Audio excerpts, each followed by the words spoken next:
On June 14th, 2026, news broke that musician Oliver Tree had died following a helicopter crash in Rio de Janeiro, Brazil. The news spread across social media almost instantly. Fans were shocked. Tributes began pouring in. And as people looked back on Oliver Tree's final public appearances, they discovered something strange. Just weeks before his death, Oliver Tree wasn't celebrating a new album. He wasn't announcing a tour. He wasn't talking about the future. Instead, he was publicly criticizing his own record label. I just got word that my album is no longer coming out.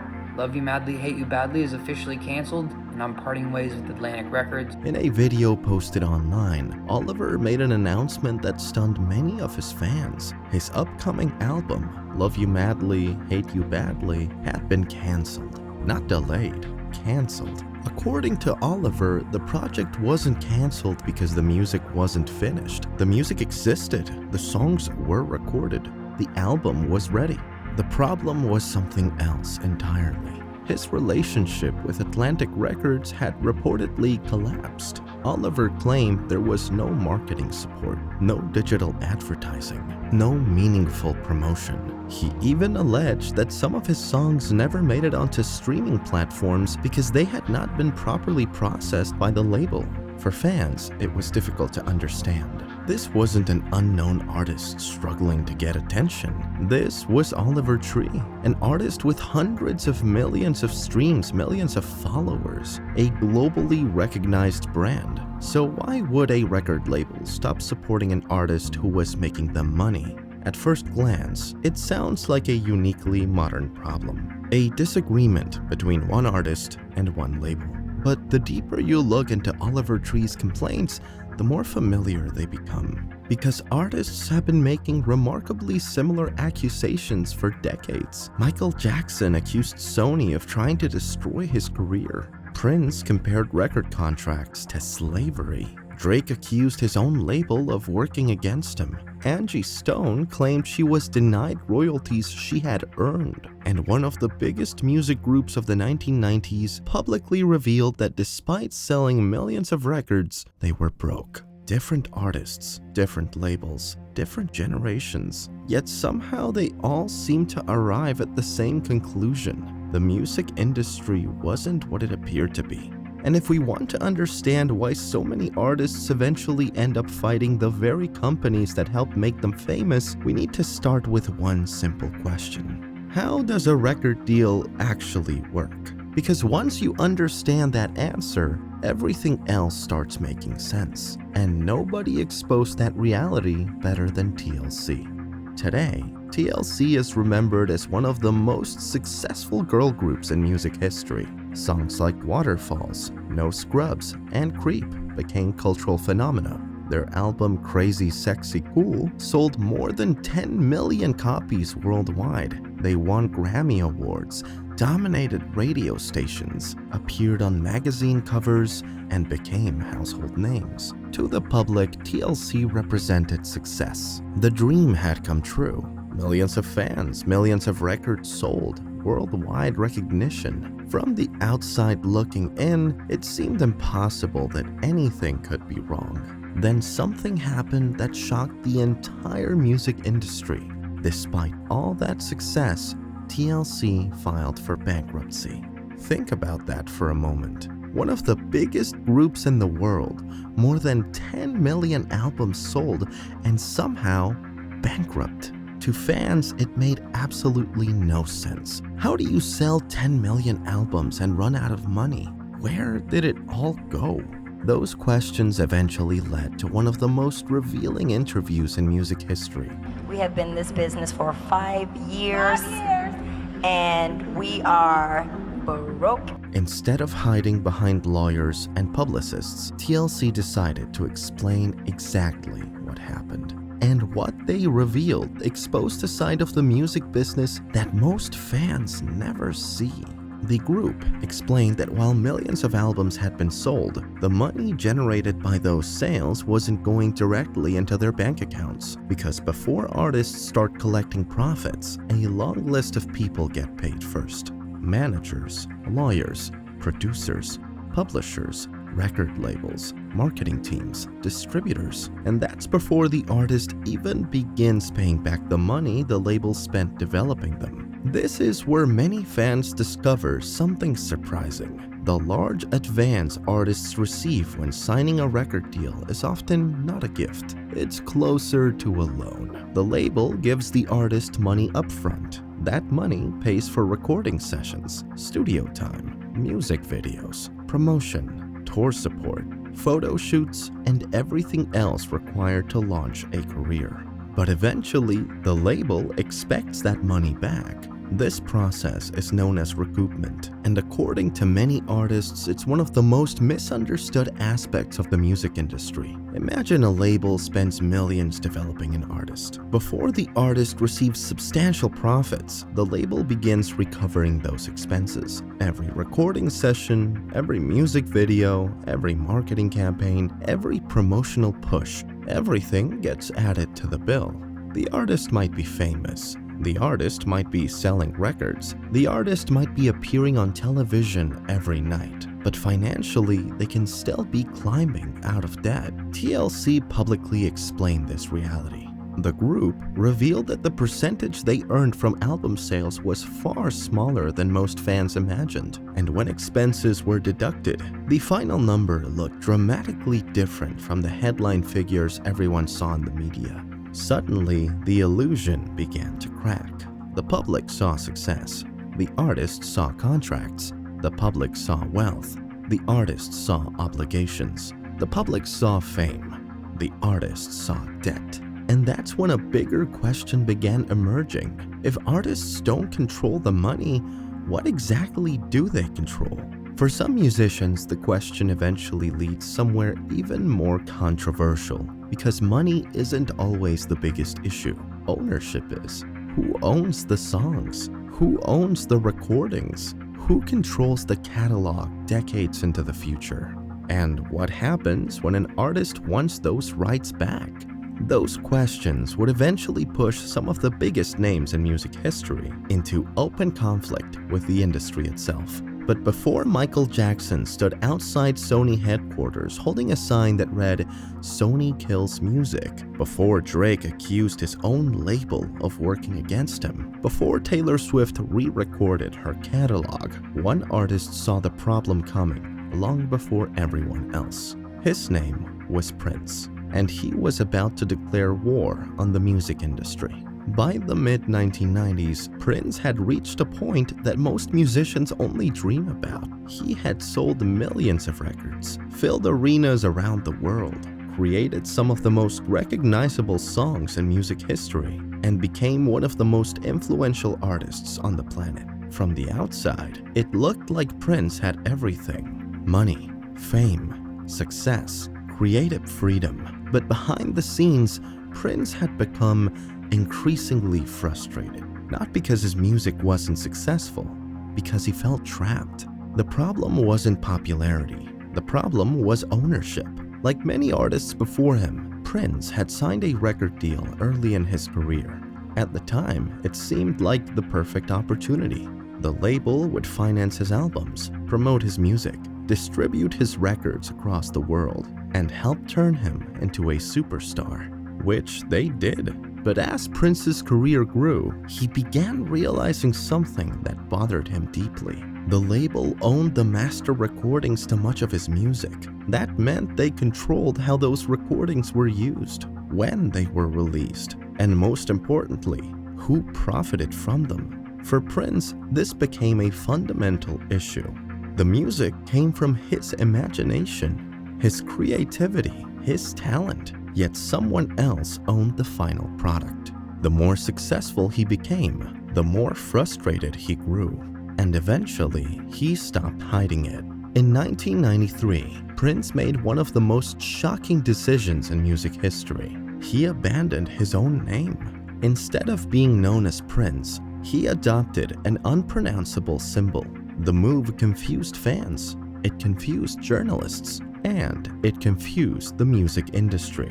Newspapers didn't know what to call him. Television hosts didn't know how to introduce him. Eventually, the media settled on a phrase that became famous around the world: the artist formerly known as Prince. To many people, it looked bizarre, but for Prince, it was a protest. He believed Warner Bros. Controlled the Prince brand. If they owned the name, he would stop using it. It was his way of taking power away from the people he believed were controlling his career. But he wasn't finished. Soon afterward, Prince began appearing in public with the word slave written across his face. The image became impossible to ignore. Every newspaper wanted a photograph. Every television network discussed it. Every music fan had an opinion. Some thought he was exaggerating. Others believed he was exposing something real. Prince's message was simple. He believed artists were being locked into agreements that gave corporations enormous control over their creative work, and he wanted the world to see it. Years later, he summarized his position with a statement that would become legendary. It shouldn't be a situation where they own the album or the work. We're talking about intellectual copyright. If they're going to be indeed a delivery service, then that's fine. But even FedEx doesn't say that they own the thing that they ship. If you don't own your masters own you. It was one of the most powerful criticisms ever directed at the music industry. And unlike many artists who quietly complained behind closed doors, Prince turned his battle into a public war. He flooded the market with music, released projects aggressively, and worked relentlessly to fulfill his contractual obligations. His goal was simple: freedom. Eventually, he achieved it. Years later, he regained ownership of many of his master recordings and became one of the most celebrated examples of an artist successfully fighting back against the system. But what's fascinating about Prince's story isn't that it happened. It's that decades later, artists were still making remarkably similar complaints. The technology changed, the music changed, the way fans consumed music changed, yet somehow the arguments remained the same. Ownership, control, power.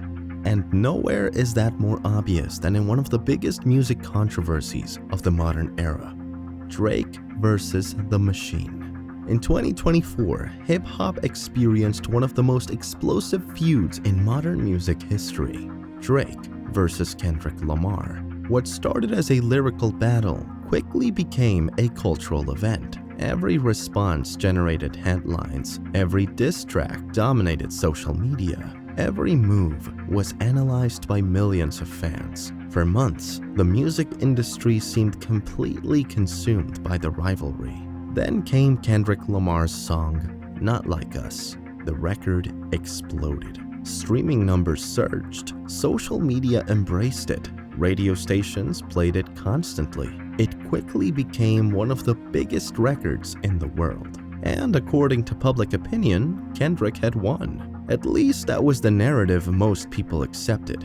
But Drake wasn't convinced. In fact, he began questioning whether the battle had been entirely organic, because from Drake's perspective, something didn't feel right. As the months passed, his frustration became increasingly public. Then, things escalated dramatically. In 2025, Drake filed legal action against Universal Music Group, his own label.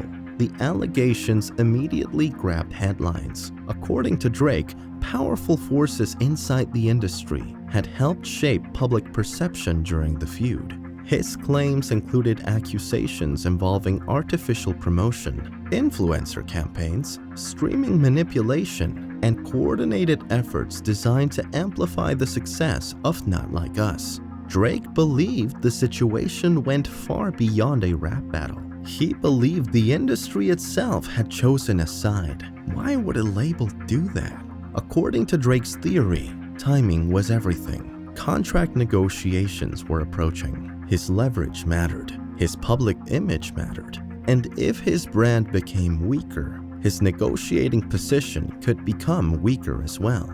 Universal Music Group denied the allegations. The company rejected the claims, and legal battles followed. But regardless of how those disputes ultimately end, one thing stood out immediately.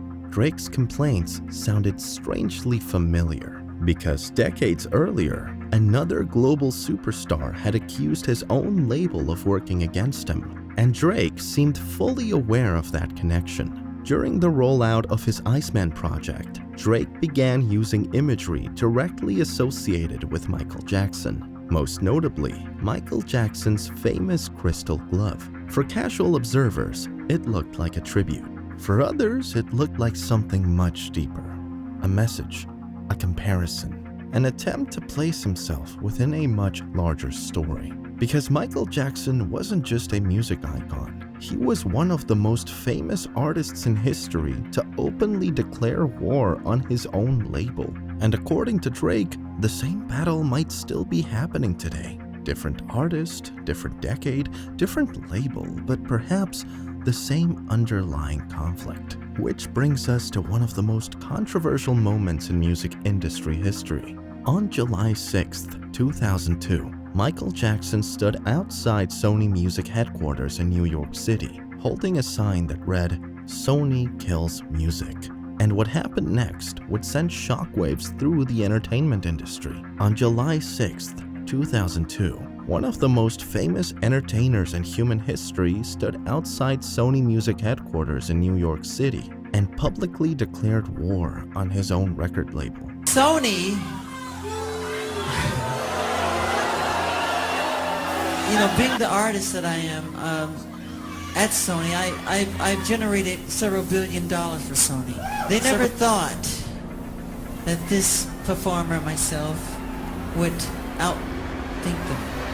Yeah! Michael Jackson held a banner that read, "Sony kills music." For anyone watching, it was surreal. This wasn't a struggling artist. This wasn't a former celebrity trying to stay relevant. This was Michael Jackson, the king of pop.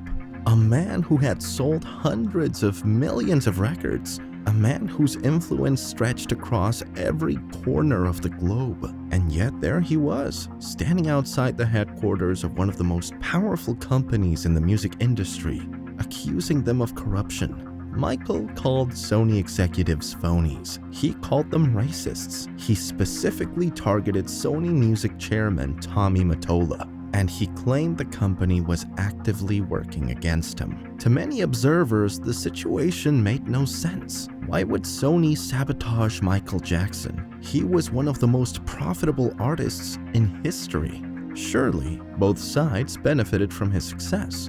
But according to Michael, the conflict wasn't really about album sales. It was about ownership. Years earlier, Michael had made one of the smartest business decisions ever made by a musician. In 1985, he acquired ATV Music Publishing.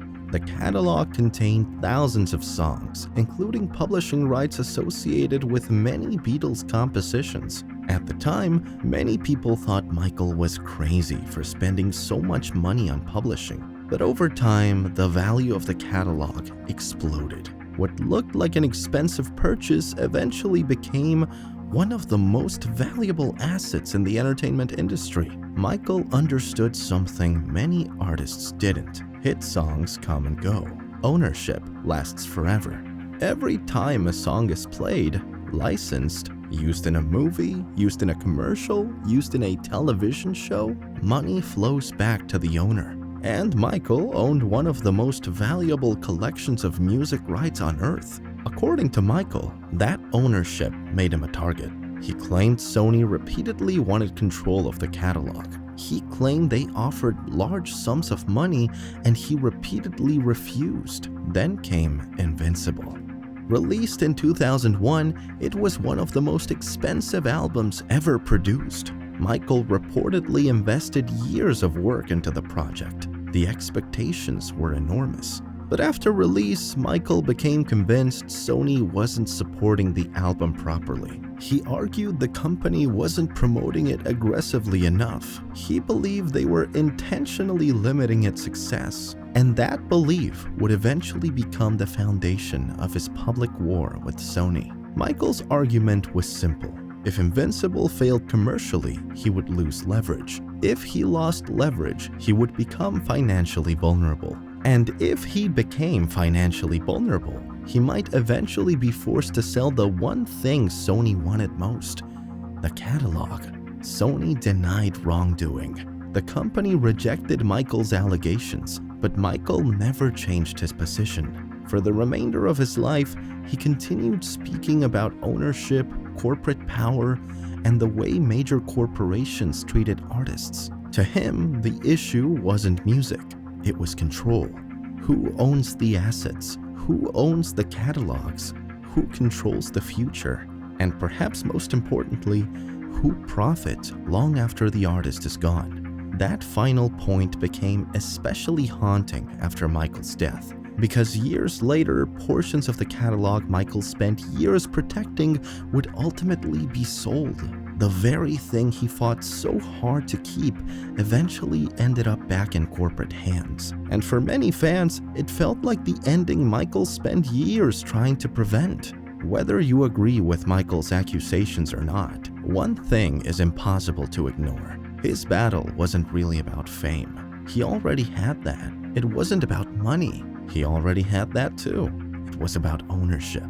The same issue Prince had been fighting. And decades later, the same issue would explode into mainstream culture thanks to one of the biggest artists on the planet, Taylor Swift. For years, Taylor Swift looked like the perfect example of modern success. Multiple platinum albums, global tours, millions of devoted fans, one of the most powerful brands in entertainment. But in 2019, a business deal changed everything. Big Machine Records, the label that owned Taylor's master recordings, was sold. Along with the label came ownership of her catalog, the original recordings that helped make her one of the biggest stars in the world. Taylor publicly expressed frustration with the situation. She argued she wasn't given a meaningful opportunity to purchase the masters herself. And suddenly, millions of people who had never heard the term master recordings were learning why ownership matters. Scooter never contacted me or my team to discuss it prior to the sale, or even when it was announced. The story quickly became one of the biggest music industry controversies of the decade, because for many fans, the situation felt unfair. Taylor wrote the songs, Taylor built the audience, Taylor created the brand. Yet somebody else owned the recordings. Instead of accepting the situation, Taylor launched a strategy nobody had ever attempted on such a massive scale. She began re-recording her catalog, album by album, track by track. The result became known as Taylor's version. What started as a business dispute became a cultural movement. Fans supported the re-recordings, streaming numbers exploded, and Taylor transformed the fight over ownership into one of the most successful projects of her career. More importantly, she proved that Prince's warning was still relevant decades later. The technology changed, the artists changed, but the ownership battle remained exactly the same. Of course, not every artist fought the system publicly. Some chose a different approach, some chose to outsmart it, and nobody pulled that off better than Frank Ocean. By 2016, Frank Ocean had become one of the most respected artists in music. But behind the scenes, he reportedly felt trapped by his record deal. He still owed Def Jam one final project. The label expected an album. Frank had other plans. Instead of delivering the project everyone expected, he released Endless, a visual album consisting largely of Frank building a staircase inside a warehouse. Def Jam accepted the project. From a contractual standpoint, Frank had fulfilled his obligations. His deal was complete. He was free. Then came the twist. Just 24 hours later, Frank released Blonde independently. The album everyone actually wanted. The album fans had been waiting for. And because he was now independent, Frank retained ownership and reportedly secured a massive financial windfall in the process. The move was so effective that industry executives reportedly changed internal policies afterward. Frank Ocean had done something many artists only dreamed about. He beat the machine using its own rules. But while some artists escaped, others never got the opportunity. And that brings us back to Angie Stone. In late 2024, Angie Stone publicly accused Universal Music Group of withholding royalties she believed she had earned. I soon found out that one of the biggest companies that I was with, Universal Music, it's the second part of the ugly truth. We began to research things that of that nature, only to find out a lot of my publishing, a lot of my royalties, my mechanicals, they have all pretty much been stolen. So I'm just here to let you know, one way or the other, Universal Music, you're gonna have to give up my coins. She claimed publishing income, mechanical royalties, and other earnings had never properly reached her. She spoke openly about money she believed she was owed. She promised to continue fighting, and she made it clear she wasn't backing down. Then, tragedy struck. Just months later, Angie Stone died in a vehicle accident while returning home from a performance. Her battle ended before it could be resolved. And regardless of where the truth ultimately lies, her story serves as a reminder that these disputes aren't just corporate disagreements. They're personal, they're emotional, and for many artists, they represent years of work, creativity, and sacrifice. When you step back and look at all these stories together, a pattern begins to emerge. Oliver Tree, TLC, Drake, Michael Jackson, Prince, Taylor Swift, Frank Ocean, Angie Stone. Different genres, different generations, different personalities, yet somehow they all found themselves asking remarkably similar questions. Who owns the music? Who controls the catalog? Who gets paid? And who really holds the power?